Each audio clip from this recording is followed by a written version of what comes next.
Hello everyone, I welcome you all for the 30th session of First Sem BCom Financial Accounting subject for the chapter Higher Purchase System. This is Ravi Kiran NR, Assistant Professor, Department of Commerce, Government First Aid College, Town. See, in the last session, I was discussing about the accounting procedures. Accounting procedures of higher purchase system includes 3 steps. Step number 1, calculation of missing information. Step number 2, preparation of analytical table. See, the first 2 steps. So I have explained you some 7 cases in the previous sessions. So where we have done 13 problems. We have discussed 13 problems. Whereas when it comes to the third step, that is journal entries and ledger accounts in the books of higher purchaser. So there we have worked out around 6 to 7 questions. We have discussed some questions we have discussed, some questions I have explained. Okay, today we will continue with that because since it is a online class, I don't want to waste the time. Okay, just by giving more time for revision. Okay, because if you want to see the video, you can see all the sessions which is uploaded in the YouTube channel. Okay, so come we'll go to the topic. So this is the questions today we are discussing. I will just read the question and I will explain you. National Trading Company hired motor van on hire purchase system over a term of 2 years starting on 1st January 2019. See, National Trading Company hired a motor van. Hired andre purchased motor van under hire purchase system anta artha. National Trading Company is a hire purchaser. Hire seller yaro takotilla. They have taken hire purchase system only for 2 years. 2 years. See, this is the first problem where the hire period is only for 2 years.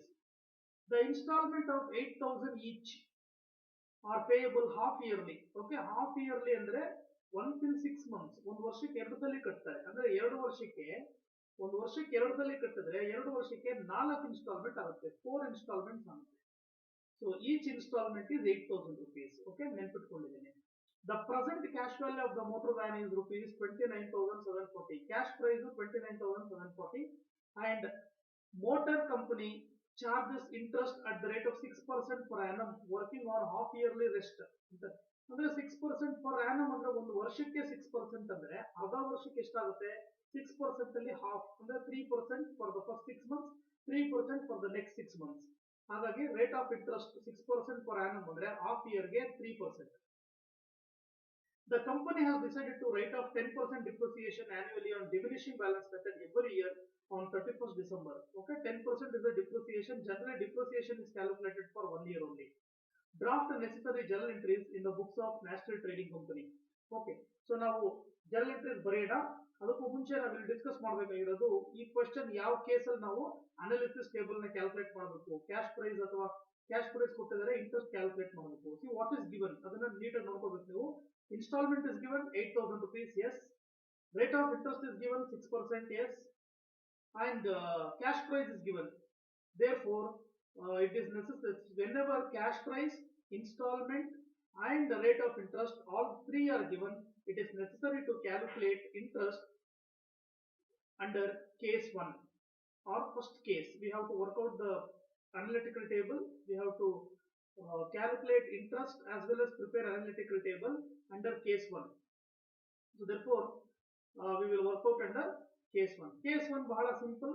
Just we take cash price minus down payment. So we will get the balance.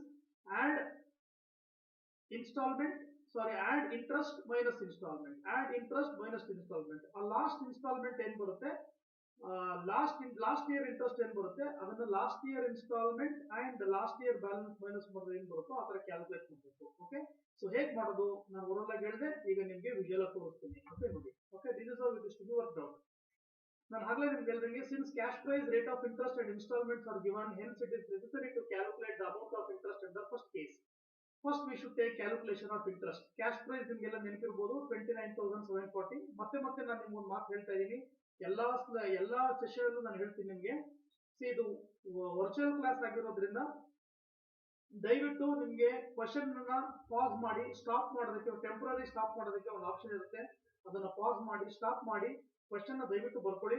Question ಬರ್ಕೊಂಡು ನೀವು answers ನಾನು explain ಮಾಡ್ತಾ ಇರ್ತೀನಿ. ನೀವು ಅದನ್ನ screen ನಲ್ಲೂ ನೋಡ್ತಾ ಇದ್ರೆ ನಿಮಗೆ ತುಂಬಾ ಕ್ಲಿಯರ್ ಆಗಿ ಅರ್ಥ ಆಗುತ್ತೆ ಅಂತ ನಾನು ಮತ್ತೆ ಹೇಳಿ ನಾನು ಪ್ರಾಬ್ಲಮ್ ನ ಕಂಟಿನ್ಯೂ ಮಾಡ್ತಾ ಇದ್ದೀನಿ. So cash price 29,740 minus down payment ಇಲ್ಲ ಈ ಪ್ರಾಬ್ಲಮ್ ಅಲ್ಲಿ. ಹಾಗಾಗಿ first year balance due is 29,740 same ಇರುತ್ತೆ.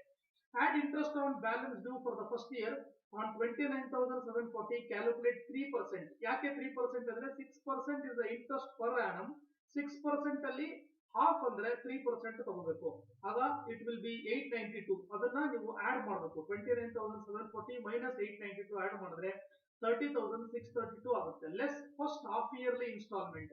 ಫಸ್ಟ್ ಹಾಫ್ ಇಯರ್ಲಿ ಇನ್ಸ್ಟಾಲ್ಮೆಂಟ್ 8,000, ಅದನ್ನ ಮೈನಸ್ ಮಾಡಿದ್ರೆ ನಿಮಗೆ ಸೆಕೆಂಡ್ ಇಯರ್ ಬ್ಯಾಲೆನ್ಸ್ ಬರುತ್ತೆ 22,632. ಆ 22,632 ಅಮೌಂಟ್ ನೆನ್ಪಿಟ್ಕೊಳ್ಳಿ. ನೆಕ್ಸ್ಟ್ ಡೇ ಹೋಗ್ತೀನಿ ನಾನು.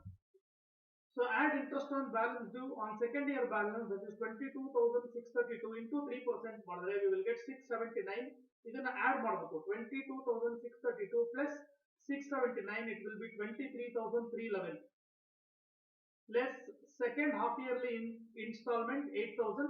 23,311 ಅಲ್ಲಿ 8,000 ಮೈನಸ್ ಮಾಡಿದ್ರೆ ನಮಗೆ 15,311 ಬರುತ್ತೆ. ಇದು ಥರ್ಡ್ ಇಯರ್ ಬ್ಯಾಲೆನ್ಸ್. ಆ ಥರ್ಡ್ ಇಯರ್ ಬ್ಯಾಲೆನ್ಸ್ ಮೇಲೆ we should calculate interest. Add interest on third year balance due 15,311 into 3%. 459 is the third year interest. ಅದನ್ನ ಆಡ್ ಮಾಡಿದ್ರೆ 15,770 ಆಗುತ್ತೆ. Minus third instalment 8,000. Third half yearly instalment, ಅದು ನಾನು ಅಲ್ಲಿ third instalment ಅಂತ ಬರ್ಬಿಟ್ಟಿದ್ದೀನಿ, ನೀವು ಅದನ್ನ ಕರೆಕ್ಟ್ ಮಾಡ್ಕೋಬೇಕು. Third half yearly installment 8,000. So therefore fourth year balance is 7,770. Add interest. ನಾನು ಹೇಳಿದೆ last year interest first case ಅಲ್ಲಿ.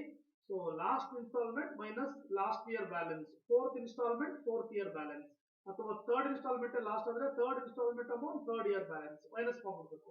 ಆಗ ನಮಗೆ 330 ಬರುತ್ತೆ. 7,770 ಪ್ಲಸ್ 330 8,000 ಆಗುತ್ತೆ. Less fourth half yearly instalment 8,000. So total ಆಗುತ್ತೆ ನಿಲ್. ಓಕೆ, ಸೊ ಈ ರೀತಿ ನಾವು ಇಂಟ್ರೆಸ್ಟ್ ನ ಕ್ಯಾಲ್ಕುಲೇಟ್ ಮಾಡಬೇಕು. ಈ ಹಿಂದೆನೂ ನಾವು ಇದನ್ನ ಕಲ್ತಿದ್ದೀವಿ. ಇಲ್ಲಿ ಏನು ಚೇಂಜಸ್ ಇಲ್ಲ. ಒಂದೇ ಒಂದು ಚೇಂಜಸ್ ಏನಪ್ಪಾ ಅಂತ ಹೇಳಿದ್ರೆ, ಇಲ್ಲಿ ಹಾಫ್ ಇಯರ್ಲಿ ಆಗಿರೋದ್ರಿಂದ ರೇಟ್ ಆಫ್ ಇಂಟ್ರೆಸ್ಟ್ 6% ಇರೋದನ್ನ ಅರ್ಧ ತಗೋತಾ ಇದೀವಿ. ಅದರದ್ದು 6% ಅರ್ಧ ಅಂದ್ರೆ 3% ಮಾತ್ರ ತಗೋತಾ ಇದೀವಿ. Okay, so next analysis table ನೋಡಿ. ಅನಾಲಿಸಿಸ್ ಟೇಬಲ್ ಅಲ್ಲಿ ನೀವು ಡೇಟ್ ತುಂಬಾ ಕೇರ್ಫುಲ್ ಆಗಿ ಅಬ್ಸರ್ವ್ ಮಾಡ್ಬೇಕು. ಇಲ್ಲಿ ಡೇಟ್ ಪರ್ಟಿಕ್ಯುಲರ್ಸ್ ಅಂತ ಬರೆದಿದ್ದನಲ್ಲ, ಆಕ್ಚುಲಿ ಡೇಟ್ ಕಾಲಮ್ ಅದು 1/1/2019 is the date on which the agreement is made. Hire purchase agreement entry ಆಗ್ತಿರೋದು 1/1/2019. ಸಿನ್ಸ್ ಆ ದಿನ ಯಾವುದೇ ಡೌನ್ ಪೇಮೆಂಟ್ ಪೇ ಮಾಡಿಲ್ಲ, ಅಡ್ವಾನ್ಸ್ ಪೇ ಮಾಡಿಲ್ಲ, ಅದಕ್ಕೋಸ್ಕರ instalment nil, interest nil, cash price nil ಅಂತ ಬರೆದಿದ್ದೀವಿ. Next first half yearly instalment, ಅಲ್ಲಿಂದ 6 ತಿಂಗಳು ಅಂದ್ರೆ 30th June 2019 ನೋಡಿ. ಹಾಫ್ ಇಯರ್ಲಿ ಆಗಿರೋದ್ರಿಂದ ಅಲ್ಲಿಂದ 6 ಮಂತ್ಸ್ ತಗೊಳ್ತಾ ಇದ್ದೀನಿ. First instalment, first half yearly instalment is 8,000. First half yearly interest is 892.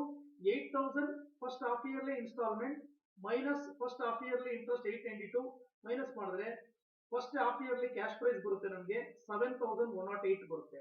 Next second half yearly on 31/12/2019 instalment 8,000 and interest is 679. First half yearly interest, second half yearly installment 8,000 minus second half yearly interest 679 ಮಾಡಿದ್ರೆ we will get second half year cash price 7,321 ಬರುತ್ತೆ. Next 30th June 2020 third half yearly interest is 559. ಆ amount ಅನ್ನ third half yearly instalment 8,000 ಇಂದ minus ಮಾಡಬೇಕು. ಆಗ ನಿಮಗೆ third half yearly cash price ಬರುತ್ತೆ which is 7,541. Next last date fourth half yearly instalment pay ಮಾಡೋ date ಯಾವುದು ಅಂದ್ರೆ 31/12/2020. 8,000 is the fourth half yearly installment, 230 is the fourth half yearly interest.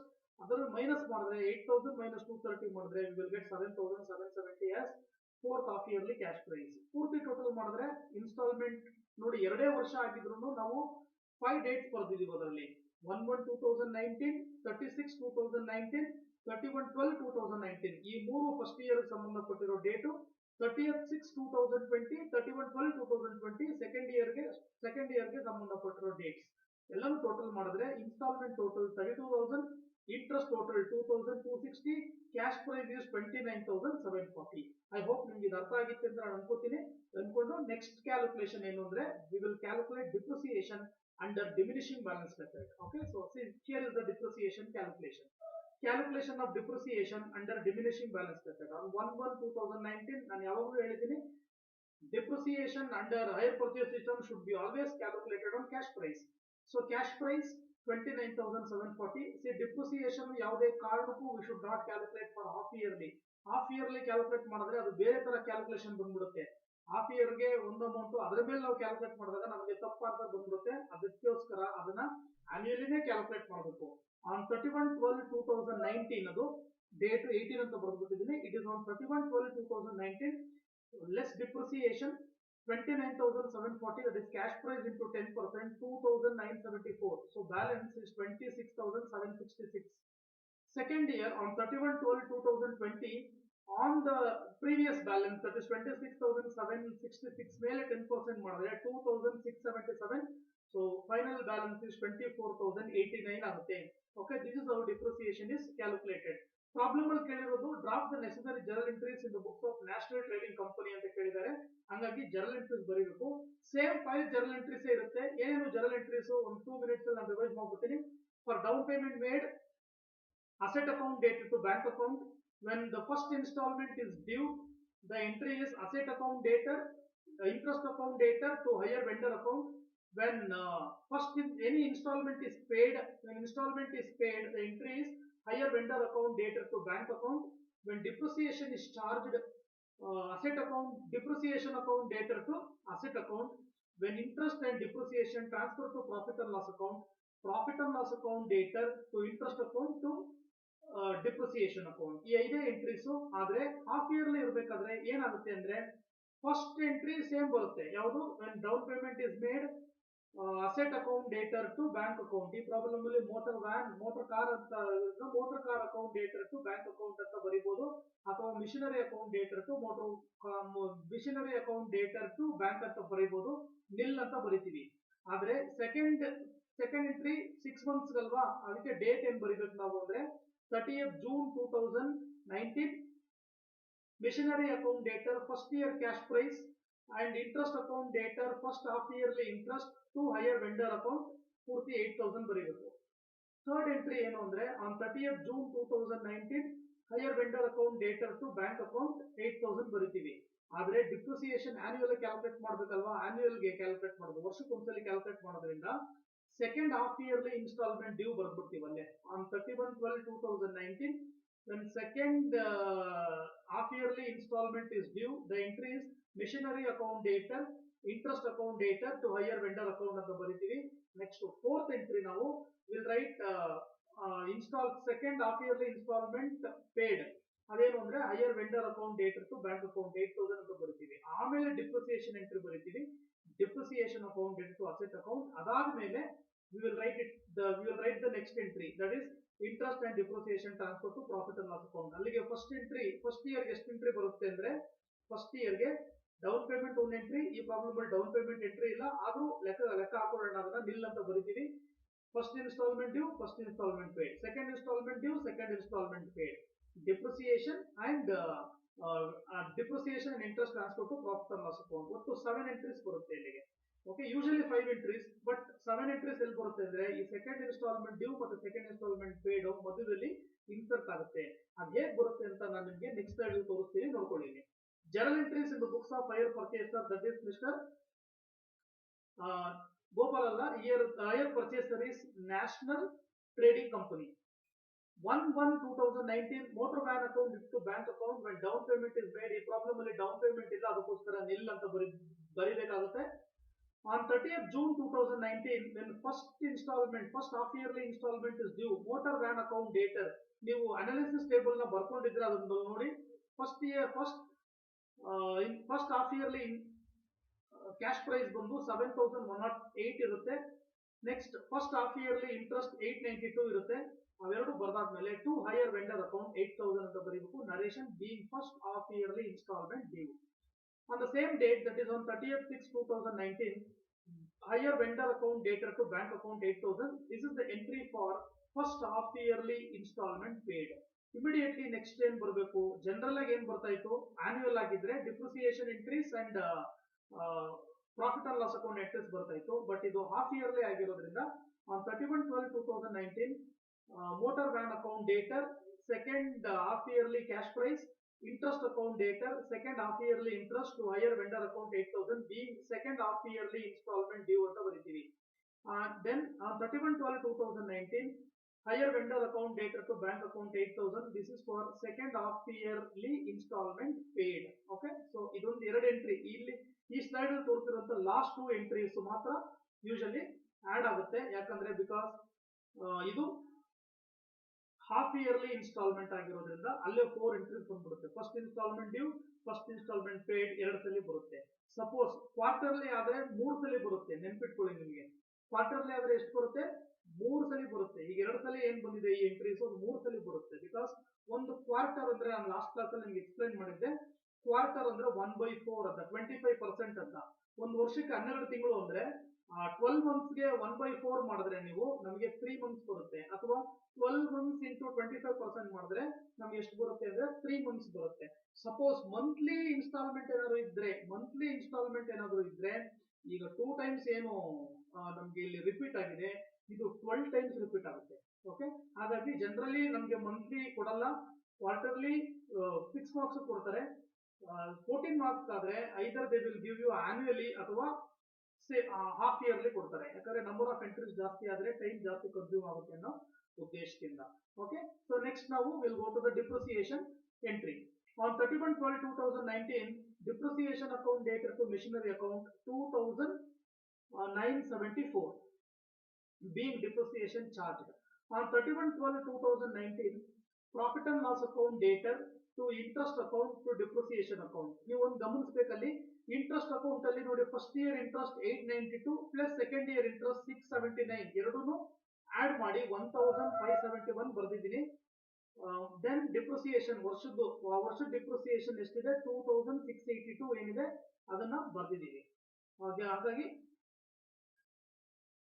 4545 ಆಗುತ್ತೆ.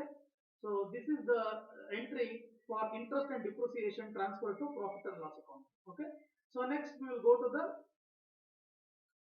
second year. Okay, second year ನೋಡಿ, date observe ಮಾಡಿ, 30th 6 2020. 30th June 2020 ಯಾಕೆ ಅಂದ್ರೆ because third half yearly instalment due ಆಗೋ date ಅದೇ. ಫಸ್ಟ್ ಹಾಫ್ ಇಯರ್ಲಿ ಯಾವಾಗುತ್ತೆ, 30th June 2019. Second half yearly 31/12/2019. Third half yearly 30th June 2020. Fourth half yearly 31st December 2020. ಹಾಗಾಗಿ ಇದು ನಿಮ್ಗೆ ಅರ್ಥ ಆಗುತ್ತೆ ಅಂತ ನಾನು ಭಾವಿಸ್ತೀನಿ. Machinery account debtor 7541 third half yearly cash price. Interest account debtor third half yearly interest 559 to hirer vendor account 8000 being third half yearly instalment due. Next the last entry ಈ slide ಅಲ್ಲಿ ಇರುವಂತದ್ದು. On 30th June 2020 higher vendor account dated to bank account 8000. This is for being third half yearly installment paid. Okay, third half yearly installment paid. Okay, next entry ಬರೋಣ ನೋಡಿ, ಇಲ್ಲಿ third half yearly installment due and paid ಆಯ್ತು. ಇದಾದ ತಕ್ಷಣ immediate ಆಗಿ fourth half yearly instalment due and paid ಬರುತ್ತೆ next side ಅಲ್ಲಿ. Okay, ನೋಡ್ತಾ ಇದ್ದೀನಿ. On 31/12/2020 machinery account debtor fourth half yearly cash price 7770. Interest account data fourth half yearly interest 330 to higher vendor account 8000 being fourth half yearly installment due. On the same date, that is on 31/12/2020, higher vendor account data to bank account 8000. This is the entry for fourth half yearly installment paid. Next, on the same date, that is on 31/12/2020, depreciation account data to motor van account ಅಥವಾ machinery account ಅಂತ ನಾವು ಬರೀಬಹುದು, motor van account ಅಂತ ಬರೀಬಹುದು. It is 2677 and this is the entry for depreciation charged. On 31/12/2020 profit and loss account debtor to interest account to depreciation account. Interest account ಅಲ್ಲಿ ನೀವು ಗಮನಿಸಬೇಕು, ಅಲ್ಲಿ third half yearly interest 459 plus fourth half yearly interest 330 ಎರಡು add ಮಾಡಿ 689 ಬರೀಬೇಕು credit side. And depreciation second year depreciation 2677 ಬರೀಬೇಕು. ಆ ಎರಡು ಆಡ್ ಮಾಡಿದ್ರೆ 3366 ಆಗುತ್ತೆ. ಹಾಗಾಗಿ profit and loss account debtor 3366 to interest account for 1 year 459 plus 330 689 to depreciation for the second year 2677. This is the entry for interest and depreciation transfer to profit and loss account. So ನೋಡಿ half yearly ಕೊಟ್ರೆ ಏನ್ changes ಇರುತ್ತೆ ಅಂದ್ರೆ dates ಗಳಲ್ಲಿ change ಇರುತ್ತೆ, ಅದೊಂದನ್ನು ನೀವು ಗಮನಿಸಬೇಕು.